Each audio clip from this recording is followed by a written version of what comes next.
Welcome to Pathshala. Today we are going to discuss first law of thermodynamics.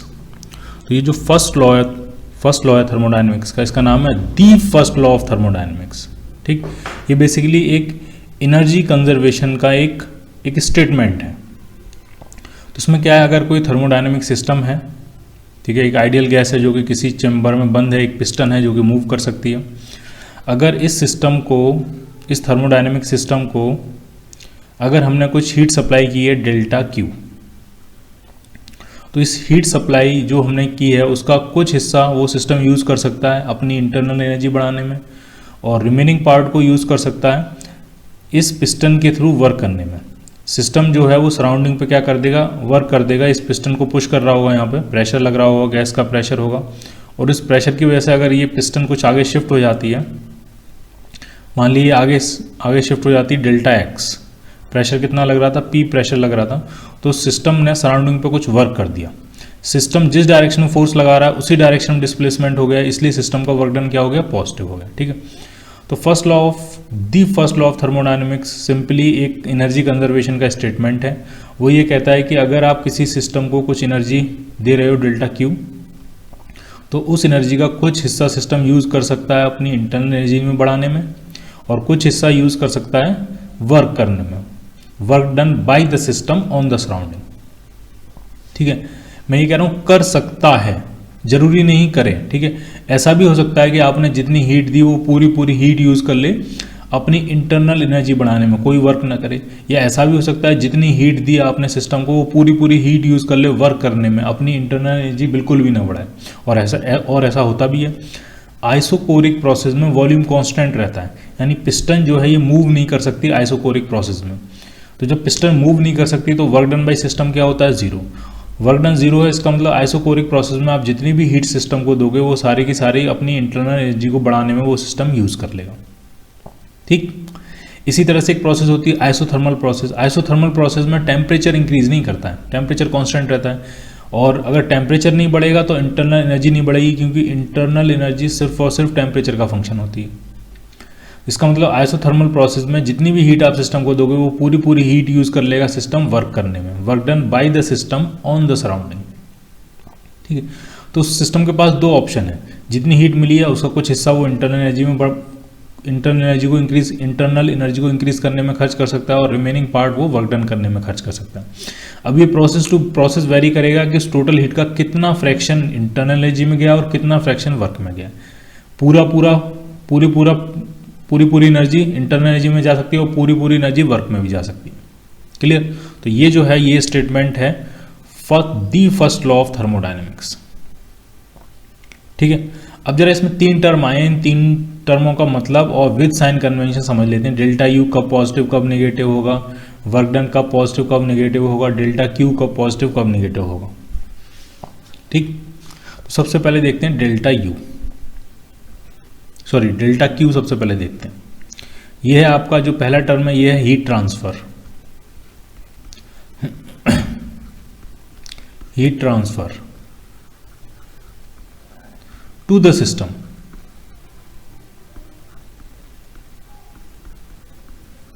ठीक, इसका मतलब एक चीज तो आपको समझ में आ गई, साइन कन्वेंशन तो समझ में आ गया होगा यहां से, कि अगर आपने हीट ट्रांसफर कर रहे हो, सिस्टम में हीट ट्रांसफर कर रहे हो, तो डेल्टा क्यू क्या हो जाएगा, पॉजिटिव।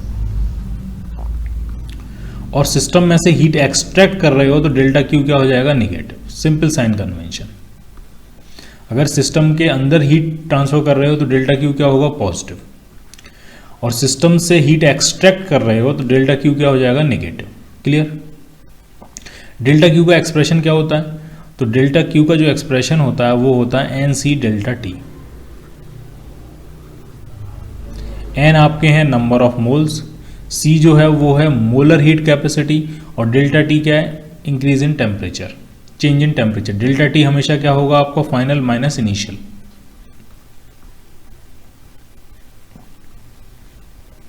ठीक, सी की वैल्यू जो होगी, मोलर हीट कैपेसिटी जो है वो इस बात पर डिपेंड करेगी कि आपकी प्रोसेस क्या है।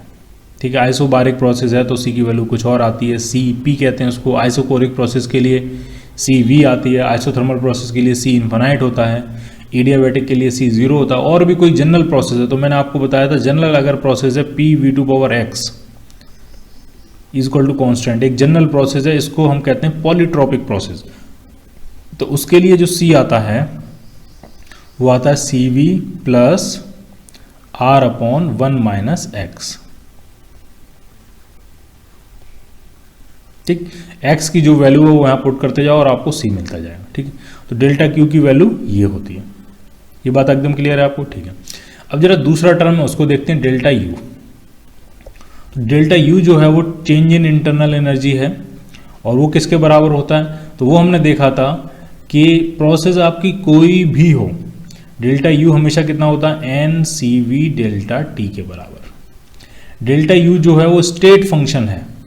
अगर आपको PV ग्राफ दिया है या कोई भी ग्राफ दिया है, कोई भी PT, VT, PV कुछ भी ग्राफ दिया, मान ले PV ग्राफ दिया, ठीक, तो आपका फंक्शन जो था वो इस स्टेट में था। ये जो पॉइंट, हर पॉइंट इस PV ग्राफ हो या VT ग्राफ हो या PT ग्राफ हो, कोई भी ग्राफ हो, इस पूरे ग्राफ में, इस पूरे सरफेस पे हर पॉइंट क्या करता है? एक थर्मोडायनेमिक स्टेट को रिप्रेजेंट करता है। ये इस पॉइंट का मतलब है कि उस थर्मोडायनेमिक सिस्टम का प्रेशर कुछ P1 है और उस थर्मोडायनेमिक सिस्टम का वॉल्यूम कुछ V1 है। इस स्टेट से आपका सिस्टम किसी दूसरे स्टेट में पहुंचा है और उस पॉइंट का मतलब क्या हुआ कि वहां पर उस थर्मोडायनेमिक स्टेट में सिस्टम का प्रेशर P2 है और सिस्टम का वॉल्यूम जो है वो V2 है। ठीक है, स्टेट 1 से आपका सिस्टम स्टेट 2 में पहुंचा है। क्लियर? अब A से 1 से 2 जाने के कई सारे रास्ते हो सकते हैं। हो सकता है इस तरह से इस प्रोसेस के थ्रू गया हो, या हो सकता है पहले आइसोबारिक प्रोसेस हुई हो और फिर आइसोकोरिक प्रोसेस हुई हो। ये जो प्रोसेस है ये कौन सी प्रोसेस है? प्रेशर कांस्टेंट यानी आइसोबारिक प्रोसेस है। उसके बाद ये जो प्रोसेस है ये कौन सी है? ये आइसोकोरिक प्रोसेस है। या फिर हो सकता है कि पहले आइसोकोरिक प्रोसेस हुई हो, उसके बाद फिर आइसोबारिक प्रोसेस हुई हो। कोई भी प्रोसेस के थ्रू जाओ, ठीक है, हर स्टेट का टेम्परेचर, प्रेशर, वॉल्यूम फिक्स होता है। जैसे 1 स्टेट है तो 1 स्टेट का प्रेशर P1 होगा, 1 स्टेट का वॉल्यूम V1 होगा और 1 स्टेट का टेम्परेचर T1 होगा। T1 कैसे निकालेंगे? तो बहुत सिंपल है, P1 V1 is equal to NR T1। ठीक, तो ये जो ग्राफ्स होते हैं, PV ग्राफ है, PT ग्राफ है, VT ग्राफ है, इन ग्राफ में हर पॉइंट एक स्टेट को रिप्रेजेंट करता है। और स्टेट का मतलब क्या है कि उस पर्टिकुलर पॉइंट का टेम्परेचर, प्रेशर, वॉल्यूम, सारी चीजें क्या होंगी? एक यूनिक वैल्यू होगी, एक फिक्स्ड वैल्यू होगी। वो जो कॉम्बिनेशन होगा वो यूनिक होगा। P, V और T का जो कॉम्बिनेशन होगा वो क्या होगा? यूनिक होगा। इसी तरह से जो 2 स्टेट है, 2 स्टेट का प्रेशर P2 है, वॉल्यूम जो है वो V2 है और उसका टेम्परेचर मान लेते हैं कितना है? T2 है। क्या रिलेशन होगा? तो P2 V2 is equal to NR T2। ठीक, तो इंटरनल एनर्जी में जो चेंज होता है वो सिर्फ किस पर डिपेंड करता है? टेम्परेचर डिफरेंस पे। और जो टेम्परेचर डिफरेंस होगा T2 - T1, वो इस बात पे डिपेंड नहीं करेगा कि आप कौन सी प्रोसेस के थ्रू आ रहे हो। आप 1 से 2 पहुंचने का रास्ता चाहे ये इस रास्ते के थ्रू जा रहे हो या इस रास्ते के थ्रू जा रहे हो या इस रास्ते के थ्रू जा रहे हो या किसी और रास्ते के थ्रू जा रहे हो, 1 से 2 आप किस प्रोसेस के थ्रू जा रहे हो उसको कोई लेना देना नहीं है। इसीलिए चेंज इन इंटरनल एनर्जी का फॉर्मूला हमेशा क्या होता है? NCV delta T। किस प्रोसेस, कौन सी प्रोसेस है, कोई लेना देना नहीं, ये हमेशा यही का यही रहता है, NCV डेल्टा T। CV का फॉर्मूला कितना आया था? Molar heat capacity at constant volume and that was FR/2। या फिर एक और फॉर्मूला बना था R/1 - गामा, सॉरी गामा -1, ये भी CV का फॉर्मूला बना था। ठीक, तो इंटरनल एनर्जी में चेंज आपको समझ में आ गया? क्लियर। अब जरा देखते हैं तीसरा टर्म जो था उसमें, work done by the gas. ठीक है, तो इंटरनल एनर्जी का अगर साइन कन्वेंशन भी अगर चेक कर लें तो बहुत सिंपल है। डेल्टा T अगर पॉजिटिव होगा तो इंटरनल एनर्जी का चेंज पॉजिटिव होगा, डेल्टा T नेगेटिव होगा तो इंटरनल एनर्जी का चेंज नेगेटिव होगा। यानी अगर फाइनल टेम्परेचर ज़्यादा है, फाइनल टेम्परेचर ज़्यादा है इनिशियल टेम्परेचर से, तो इंटरनल एनर्जी सिस्टम की बढ़ रही होगी, तो डेल्टा U क्या हो जाएगा आपका? पॉजिटिव। अगर फाइनल टेम्परेचर कम है तो सिस्टम की इंटरनल एनर्जी कम हो रही होगी, तो डेल्टा U कैसा हो जाएगा आपका? नेगेटिव। क्लियर, एकदम सिंपल है। अब नेक्स्ट जो टर्म था फर्स्ट लॉ ऑफ थर्मोडायनेमिक्स में, तो वो था वर्क डन। W से रिप्रेजेंट करते हैं। तो वर्क डन में साइन कन्वेंशन बिल्कुल सिंपल है, work done by the gas हमेशा पॉजिटिव होता है, गैस अगर वर्क कर रही है तो वो क्या होता है, positive, work done on the gas negative होता है।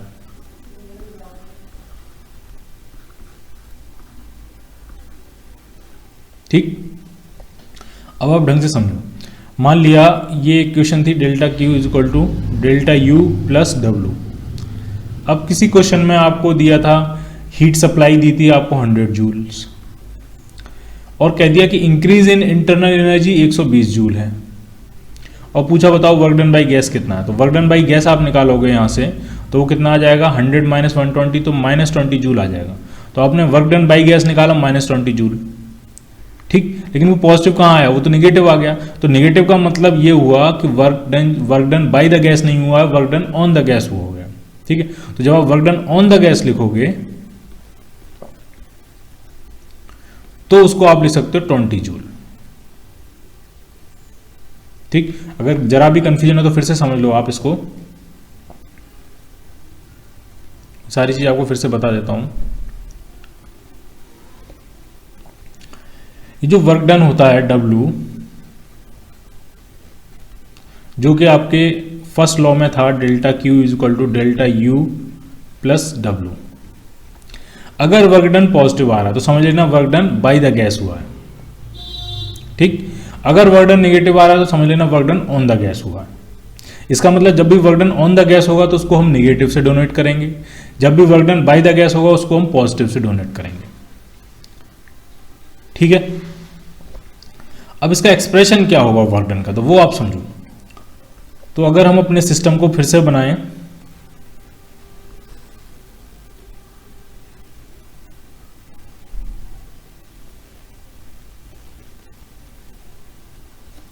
मान लिया ये आपका सिस्टम है,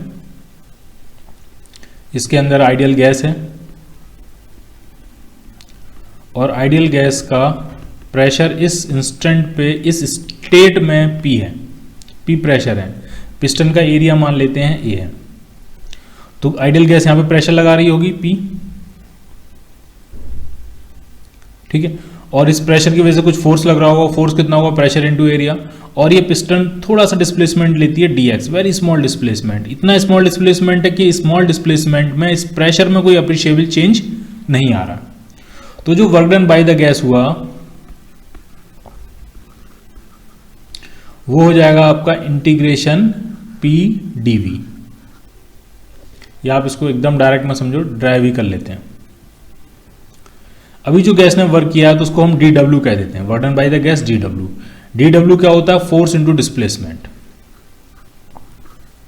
फोर्स और डिस्प्लेसमेंट सेम डायरेक्शन में, इसलिए मैंने पॉजिटिव लिखा है, जिधर फोर्स लग रहा है उधर ही डिस्प्लेसमेंट है। ठीक है, फोर्स क्या होगा, प्रेशर अपॉन एरिया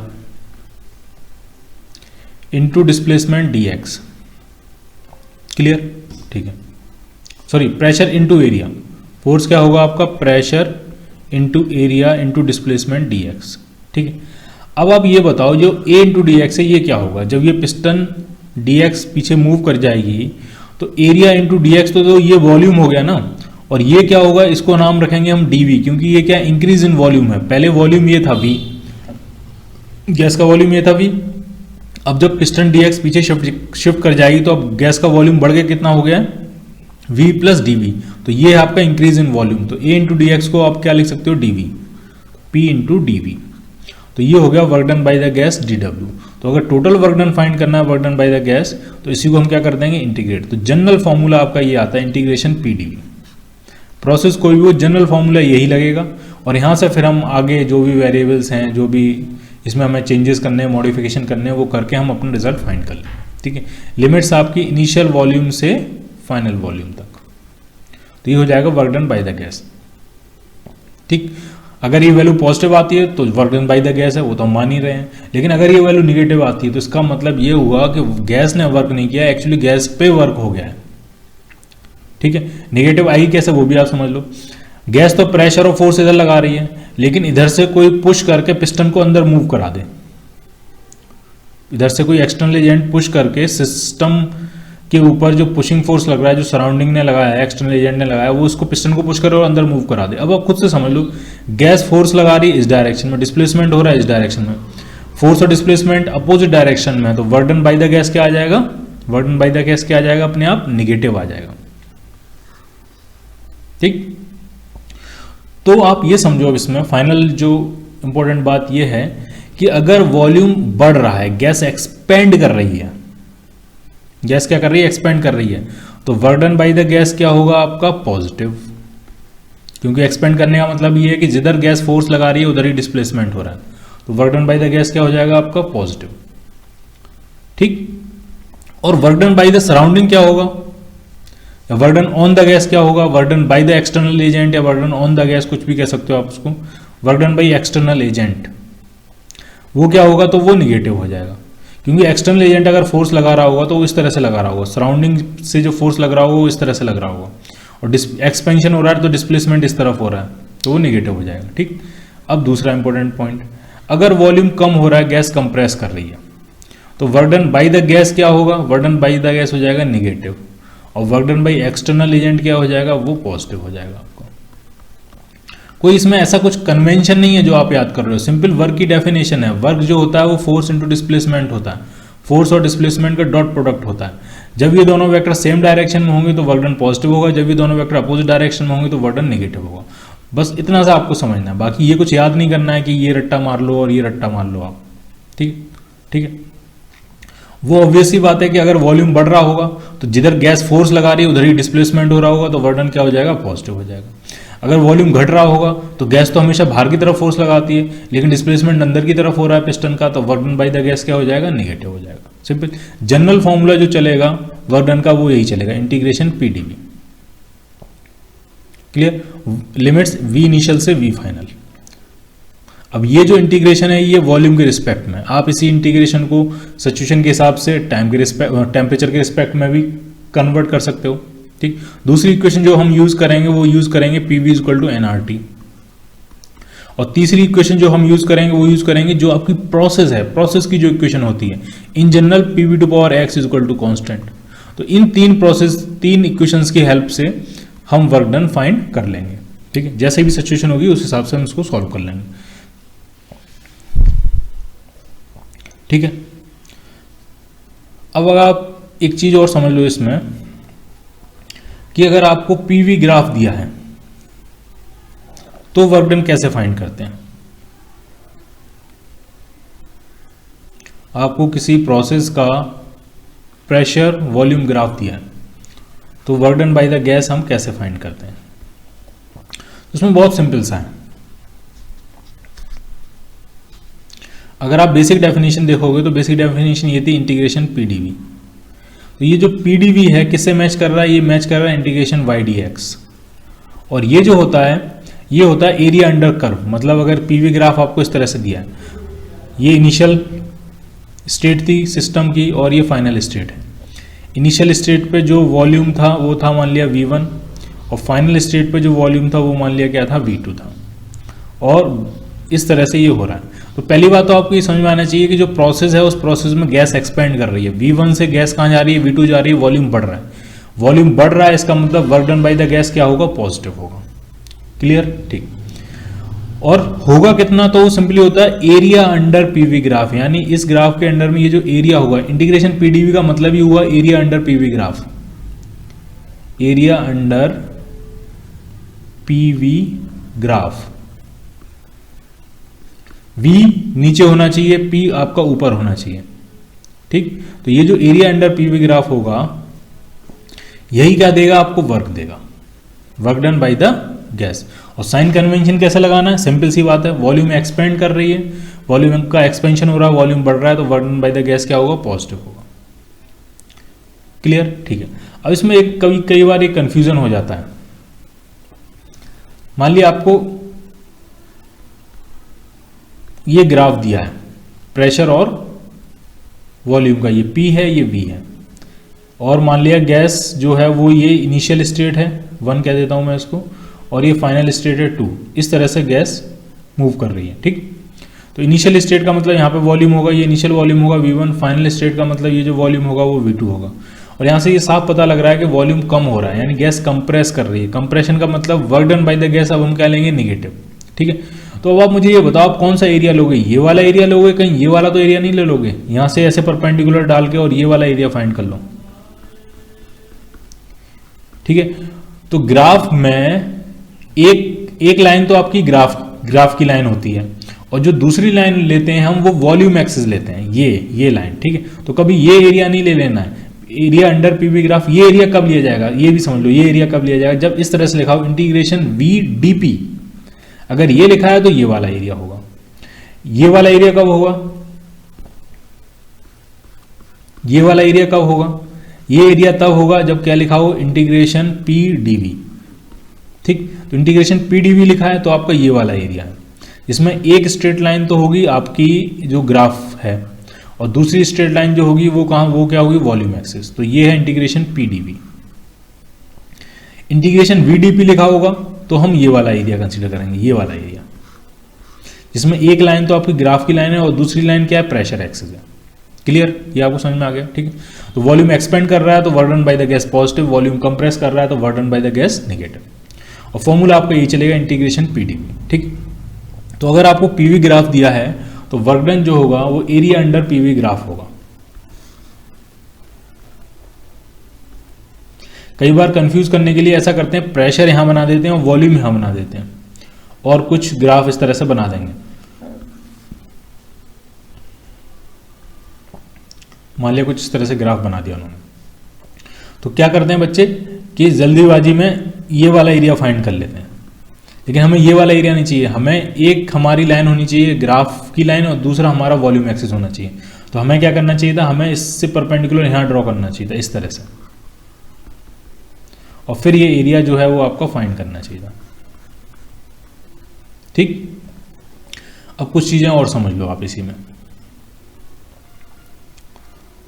ये बात तो आपको समझ में आ गई कि वॉल्यूम अगर बढ़ रहा है तो वर्क डन पॉजिटिव होगा, वॉल्यूम घट रहा है तो वर्क डन नेगेटिव होगा। ठीक है, अगर मान लिया पीवी ग्राफ ही दिया था आपको,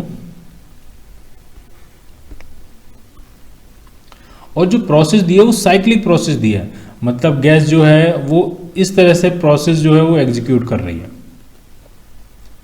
यानी ये गैस की इनिशियल स्टेट होती है वन स्टेट है, वन स्टेट से गैस जो है वो टू स्टेट में जाती है, टू स्टेट से गैस जो है वो थ्री स्टेट में आती है, और थ्री स्टेट से वापस गैस जो है वो वन स्टेट में आती है। यानी आपकी जो प्रोसेस है वो साइक्लिक प्रोसेस है। तो साइक्लिक प्रोसेस में एरिया अंडर कर्व क्या होता है, तो जब भी साइक्लिक प्रोसेस होती है तो उसमें work done by the gas जो होता है वो एरिया एनक्लोज्ड होता है। ये जो एरिया उस साइक्लिक प्रोसेस के अंदर एनक्लोज्ड हो गया, ये होगा आपका work done by the gas. तो हम किसके बारे में देख रहे हैं, साइक्लिक प्रोसेस।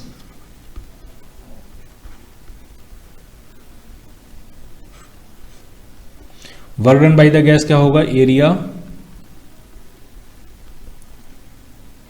एनक्लोज्ड। ठीक, अब कब पॉजिटिव होगा कब निगेटिव होगा तो वो भी आप समझ लो। अगर साइक्लिक क्लॉकवाइज है तो work done by the gas positive होगा, क्यों होगा वो भी अभी हम देखेंगे। और साइकिल एंटी क्लॉकवाइज है तो work done by the gas negative होगा। उसका मैग्नीट्यूड तो एरिया के बराबर होगा, लेकिन पॉजिटिव निगेटिव। तो अगर साइक्लिक क्लॉकवाइज साइक्लिक प्रोसेस है, कौन सी, पीवी ग्राफ। ठीक है, पीवी ग्राफ में अगर आप देख रहे हो पी यहां ऊपर होना चाहिए, वी यहां नीचे होना चाहिए। ठीक है, इसका उल्टा नहीं चलेगा। पीवी ग्राफ में अगर क्लॉकवाइज साइक्लिक प्रोसेस है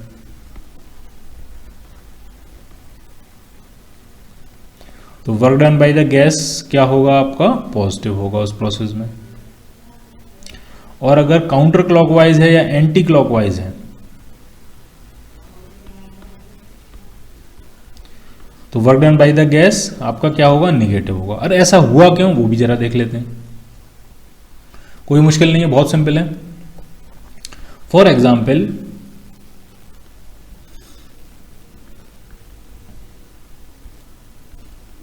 मान लिया मैंने कुछ एक प्रोसेस बनाई है पीवी, कुछ इस तरह की प्रोसेस है आपकी, या मान लिया सर्कुलर प्रोसेस है, ये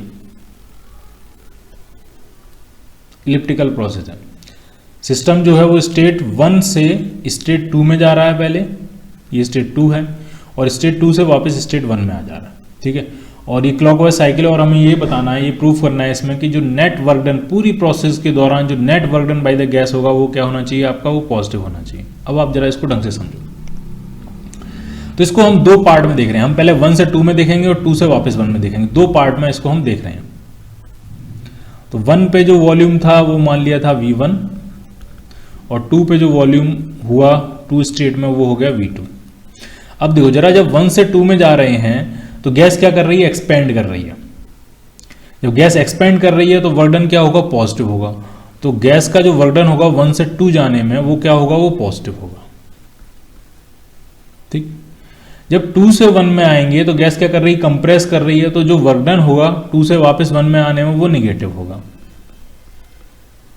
यानी साइक्लिक प्रोसेस के एक पार्ट में वर्क डन पॉजिटिव हुआ है, दूसरे पार्ट में वर्क डन निगेटिव हुआ है। जब हम टोटल वर्क डन निकालेंगे तो इन दोनों को ऐड करेंगे, तो हमें ये कैसे पता लगेगा कि पॉजिटिव बड़ा है कि निगेटिव बड़ा है। जो बड़ा होगा उसी का फाइनल साइन आ जाएगा work done by the net work done by the gas में। तो आप देखो जब 1 से 2 जा रहे हैं तो एरिया अंडर कर्व ये है, पूरा ये है एरिया अंडर कर्व।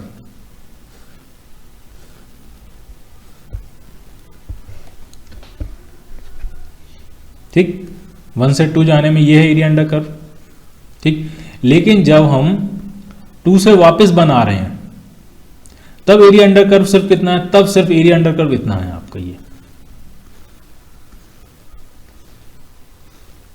तो कौन सा एरिया ज्यादा हुआ, डेफिनेटली जब हम 1 से 2 में जा रहे थे तब एरिया क्या है, ज्यादा है। तो जब हम दोनों को ऐड करेंगे तो ओवरऑल जो आंसर आएगा आपका वो क्या आएगा, वो आपको पॉजिटिव आएगा। यानी total net work done by the gas पूरी साइक्लिक प्रोसेस में क्या होगा, पॉजिटिव। और हर क्लॉकवाइज साइकिल में ये होगा, जब क्लॉकवाइज होगी साइकिल तो डेफिनेटली एक्सपेंशन के टाइम ग्राफ ऊपर से जाएगा और कंप्रेशन के टाइम नीचे से आएगा। यानी एक्सपेंशन के टाइम वर्क डन पॉजिटिव होगा और वो ज्यादा होगा क्योंकि उसका एरिया अंडर कर्व ज्यादा है, और कंप्रेशन के टाइम ग्राफ नीचे से आएगा तो एरिया अंडर कर्व कम है तो उसका वर्क डन कम होगा, तो टोटल वर्क डन क्या हो जाएगा, पॉजिटिव हो जाएगा। इसीलिए साइक्लिक प्रोसेस में work done by the gas क्या होता है, पॉजिटिव। और सॉरी, क्लॉकवाइज साइक्लिक प्रोसेस में work done by the gas क्या होता है, पॉजिटिव। और एंटी क्लॉकवाइज साइक्लिक प्रोसेस में work done by the gas क्या होता है, नेगेटिव। आप इसी में देख लो, इसी में आपको एकदम क्लियर हो जाएगा। अगर इसी को मैं एंटी क्लॉकवाइज कन्वर्ट कर दूं,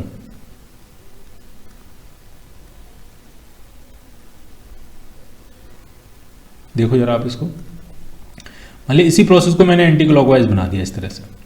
अब आप देखो जब 1 से 2 जा रही है गैस तो क्या एक्सपेंड कर रही है, तो work done by the gas positive हो रहा है, बिल्कुल ठीक है, लेकिन एरिया अंडर कर्व कम है।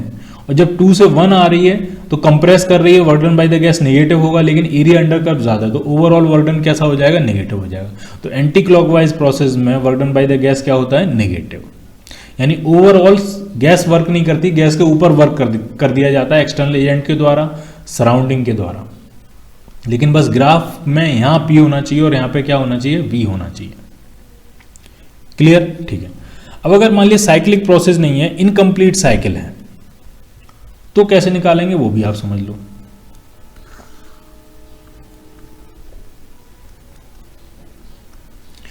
Pressure, volume. अब मान लिया गैस कुछ इस तरह से साइकिल है गैस की। इनिशियल स्टेट 1 से गैस 2 होती हुई 3 होती हुई 4 स्टेट तक पहुंच रही है। तो इस तरह के सिस्टम में हम वर्क डन कौन सा एरिया फाइंड करेंगे, ठीक है। तो बहुत सिंपल है, जो इनिशियल पॉइंट है वहां से आप एक वर्टिकल लाइन बनाओ, कुछ वॉल्यूम कह देते हैं V1, और जो फाइनल पॉइंट है वहां से एक वर्टिकल लाइन बनाओ, उसको कुछ कह देते हैं V4 है यहाँ पे, ठीक है। और ये पूरा एरिया फाइंड करना है आपको, ये वाला पूरा एरिया, ये यानी जहां पे सिर्फ ग्राफ की एक ही लाइन है तो वहां तो आपको दूसरी लाइन कौन सी ले लेनी है, वॉल्यूम एक्सिस ले लेनी है। और जहां पे ग्राफ की 2 लाइंस हैं तो दोनों लाइन के बीच का एरिया ले लेना है, ठीक है। यहाँ पे 2 लाइनें, एक लाइन ये है, एक लाइन ये है ग्राफ की, तो ये बीच वाला एरिया ले लेना है। और इस पॉइंट के बाद से सिर्फ एक ही लाइन है तो दूसरी लाइन आपको कौन सी ले लेनी है, वॉल्यूम एक्सिस लेनी है। तो ये जो एरिया होगा ये होगा आपका work done by the gas, ठीक। अब ये ओवरऑल पॉजिटिव है होगा work done by the gas की, नेगेटिव होगा पहले, अब आपको वो साइन कन्वेंशन देखना है। तो इनकम्प्लीट साइकिल तो है, लेकिन ओवरऑल इसकी जो टेंडेंसी है वो क्लॉकवाइज है, ये कुछ इस तरह की साइकिल है। ओवरऑल उसकी टेंडेंसी जो है वो कैसी है, वो क्लॉकवाइज है। तो work done by the gas जो होगा वो इसमें हम क्या लिखेंगे, पॉजिटिव लिखेंगे। मैग्नीट्यूड तो हम इसका एरिया फाइंड करके निकाल लेंगे, उसके आगे प्लस लगाना है या माइनस लगाना है। तो ओवरऑल टेंडेंसी इसकी कैसी है, पॉजिटिव है। ठीक है। इसी तरह अगर कुछ इस तरह का ग्राफ होता है आपका,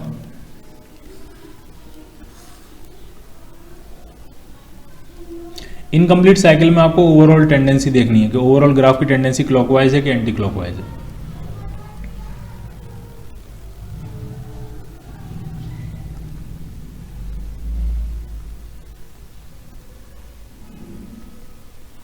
मान लिया ये साइकिल होती है आपकी हाफ साइकिल,